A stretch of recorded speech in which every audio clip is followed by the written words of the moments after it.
Los primeros años del siglo XIX eran tiempos graves para la patria que pugnaba por nacer. Los hombres de Mayo debatían intensamente sobre el rumbo que debía tomar la revolución. Los peligros acechaban dentro y fuera del aún impreciso país que se estaba gestando. Poderosas fuerzas de la corona española, en Chile y el Alto Perú, esperaban el momento preciso para aplastar a los revolucionarios del Río de la Plata. Mucho más cerca, en Montevideo, una importante fuerza realista también esperaba su momento para atacar a los rebeldes. Se afianzaba en la convicción de todos que había que prepararse para una larga guerra.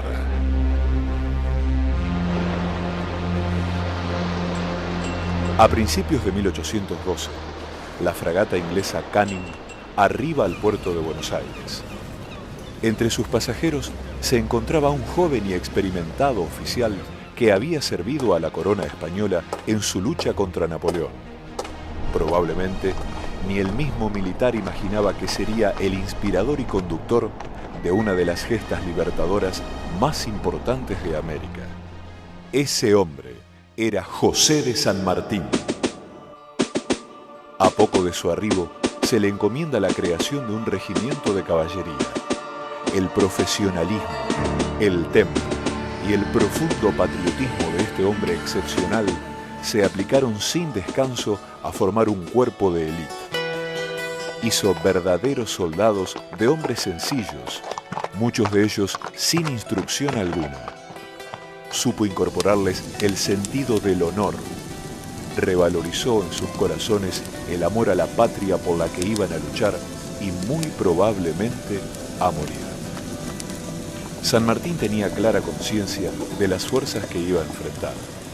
Si aspiraba al triunfo, debía contar con un ejército profesional y no se dio tregua en la preparación de oficiales y soldados. Los recursos eran escasos. El joven oficial debió multiplicarse para conseguir los elementos necesarios. A través del cabildo se reclamó a la población el aporte de caballadas y armas. Adopta como arma principal un sable con hoja de 90 centímetros, ligeramente corvo, semejante al que utilizaban los guerreros de Napoleón. Ante la escasez de metal, debe acudir a la lanza hecha con madera dura para completar el armamento. Ningún detalle escapaba a la atención del jefe militar, desde el uniforme hasta las tácticas y estrategias en la batalla. Su mayor esfuerzo se concentró en fortalecer el espíritu de combate de sus hombres. Hay que pensar en el enorme valor que debe asistir a un soldado que se lanza con su caballo a todo galope, armado con sable o lanza, contra la línea enemiga que lo espera con fusiles y cañones. San Martín repetía a sus hombres que una vez que el enemigo descargue su fuego, el peligro había pasado. La formidable fuerza de cientos de granaderos lanzados a todo galope haría estragos en las fuerzas enemigas. Pero quedaba claro para todos que la descarga de fusiles y cañones cobraría muchas vidas en los atacantes. La voz de mando en los oficiales en el campo de batalla tenía una importancia decisiva. Debían ser claras, firmes y pronunciadas en el momento preciso. Avistado el enemigo, la primera voz era «al trote», a la que seguía «al galope», y cuando el jefe consideraba que era el momento, gritaba «a degüello». Con la experiencia y dedicación que le eran propias, el 5 de diciembre de 1812, San Martín había formado el regimiento de granaderos a caballo.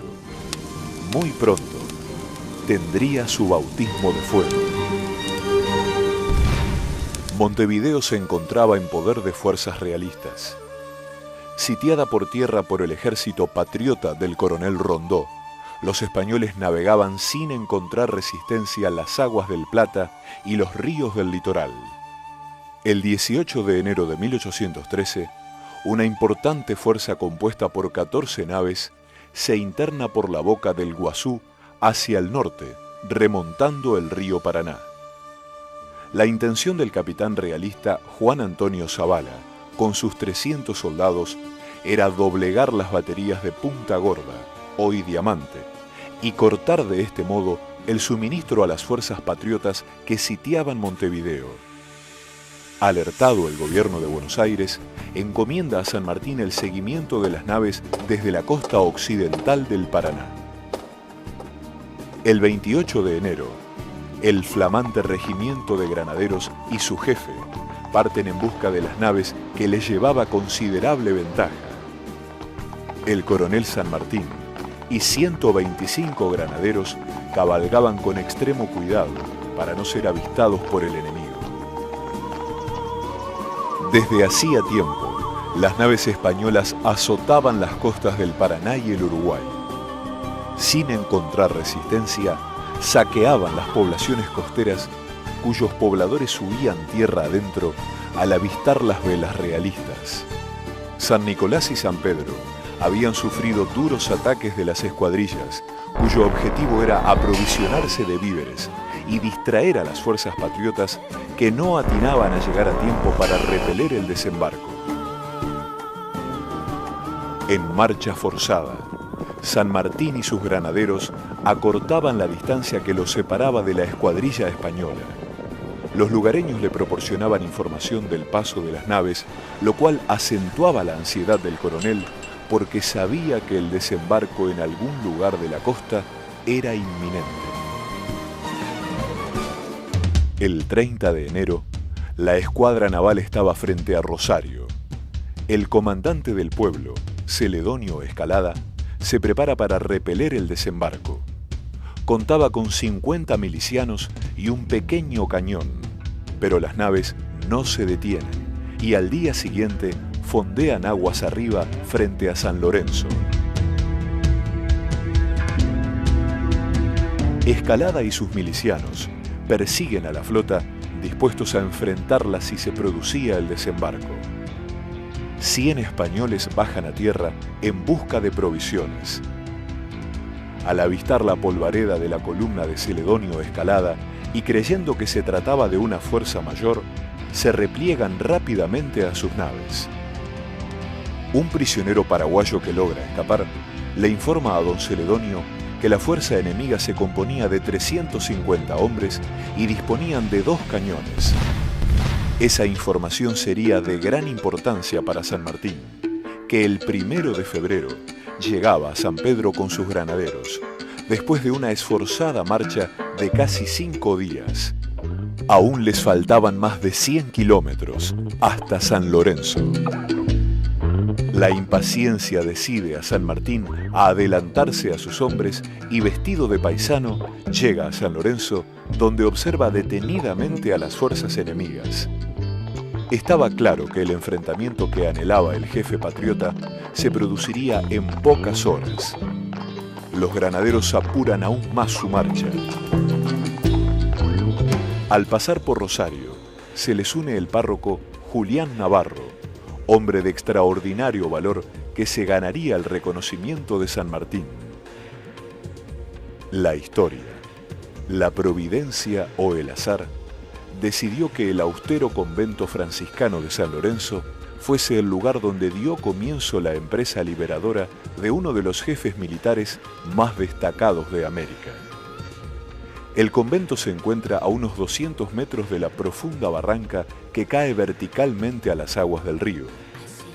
A principios del siglo XIX, la construcción se limitaba a una serie de habitaciones dispuestas en forma rectangular, cuyas puertas confluían a un patio central a través de una galería. El conjunto estaba coronado por una espadaña. Años después, se agregan nuevas dependencias y la iglesia que mira al río, pero la construcción original aún se conserva en el sector opuesto al Paraná del nuevo edificio.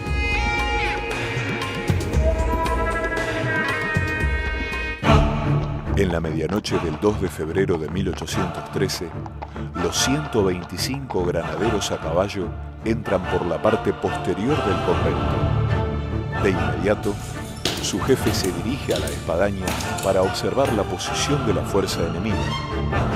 Seguramente la excitación del inminente combate hizo olvidar a los hombres la fatiga de la larga marcha que habían realizado.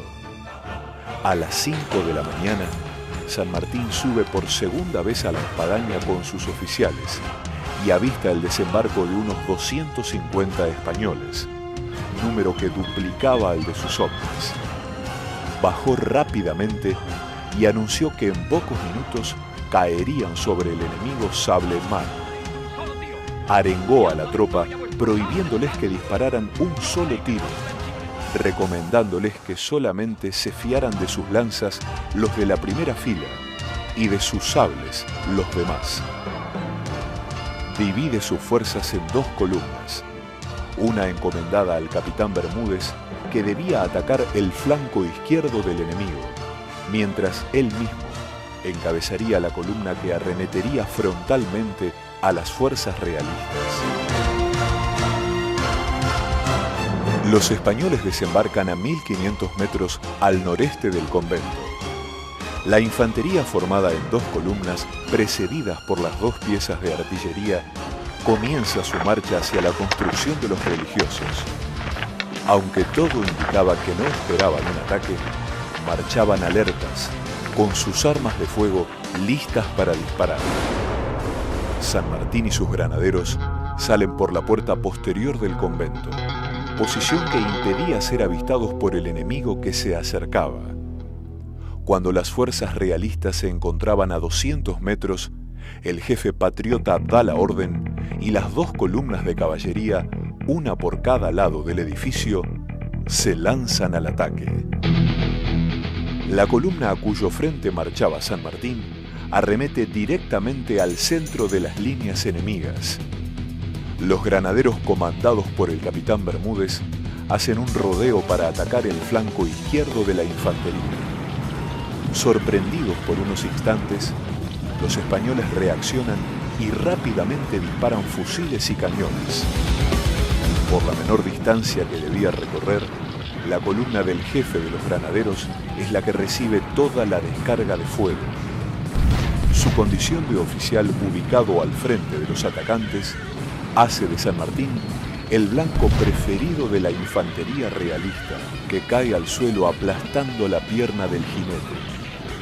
Impedido de salir de la peligrosa posición y advirtiendo los españoles que el caído era el jefe de sus atacantes, se lanzan resueltamente a matarlo. Otro realista se apresta a clavar su bayoneta en el cuerpo del jefe caído. El granadero puntano Baigorria se anticipa y traspasa con su lanza al español. Se traba una dura refriega en torno al coronel. Sables, lanzas y bayonetas buscando el cuerpo del adversario en una danza terrible de sangre, coraje y muerte. El correntino Cabral logra liberar a su jefe del peso muerto que aplastaba su pierna. El arrojado granadero es atravesado por una bayoneta que le produce la muerte horas después. Ante la carga de la primera columna de granaderos, el jefe español Zavala ordena el repliegue de sus hombres hacia la barranca. En ese instante cae sobre los realistas la caballería del capitán Bermúdez, que hace estragos en las filas de los infantes. Por las heridas recibidas, el jefe de granaderos no puede continuar la lucha. El capitán Bermúdez asume el mando, agrupa a sus hombres y lanza su segunda carga con más violencia que la primera. Aunque en retirada y algunos desesperados, lanzándose por las barrancas, los españoles responden con fuego apoyados desde sus buques. El valiente capitán recibe un balazo que le destroza la rótula. El teniente de granaderos Manuel Díaz Vélez arremete con tal vehemencia que se desbarranca y en la costa del río es atravesado por bayonetas enemigas. Queda gravemente herido y es hecho prisionero. Pero el resultado de la batalla ya estaba decidido. 40 realistas mueren en la acción. 14 son los muertos de los patriotas. Los heridos son llevados al comedor del convento. Allí muere el valiente correntino Cabral y pocos días más tarde el capitán Bermúdez, a quien se le había amputado la pierna herida. El teniente Díaz Vélez, liberado en el intercambio de prisioneros que se hizo al día siguiente de la batalla, muere semanas después en Buenos Aires. Bajo el pino del convento, el árbol más reconocido de la historia argentina, San Martín redacta el parte del combate horas después de finalizada la batalla. En una de sus partes expresa: «Me atrevo a pronosticar que este escarmiento será un principio para que los enemigos no vuelvan a inquietar a estos pacíficos moradores». El 5 de febrero, las naves españolas emprenden la navegación de regreso. Entre los historiadores existen distintas interpretaciones sobre las consecuencias de la batalla de San Lorenzo.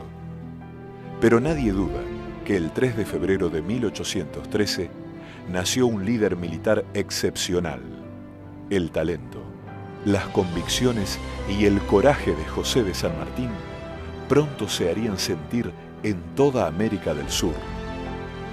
Le tocó al humilde convento de San Lorenzo ser el escenario donde se inició una gesta de proporción continental.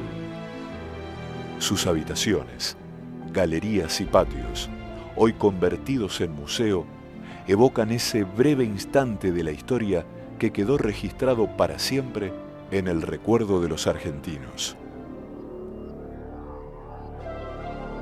Cada 3 de febrero, miles de personas asisten al Campo de la Gloria frente al convento, donde un escuadrón del Regimiento de Granaderos realiza una carga de caballería. La acción de los granaderos causa una fuerte impresión en el público. La caballería lanzada al ataque tiene una fuerza expresiva que no puede igualar ningún texto para transmitir la intensidad y el dramatismo de la batalla que se libró en esos mismos lugares hace casi 200 años. Por unos instantes, la gente siente el heroísmo, la entrega y el coraje que reclamaba la historia para forjar un país que pugnaba por nacer.